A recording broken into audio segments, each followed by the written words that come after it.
রোগের চিকিৎসার জন্য আমি চেষ্টা না করব, আমি নিজে যতক্ষণ চেষ্টা না করব, আমি আন্তরিক রোগের ডাক্তার না ধরব, ততক্ষণ পর্যন্ত আমার আন্তরিক রোগ থেকে মুক্তি পাওয়া সম্ভব নয়। শারীরিক রোগের যেমন ডাক্তার আছে, MBBS, FRCS, MRCS, surgical medicine, বিভিন্ন বড় বড় ডাক্তার দেশ বিদেশে আছে।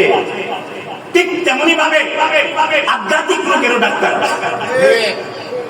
আধ্যাত্মিক রোগেরও তেমন বড় বড় ডাক্তার আছে।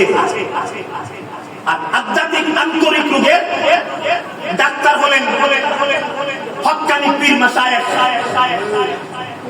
হক্কানি পীর, হক্কানি ওলামায়ে কেরাম হলেন আমার আন্তরিক রোগের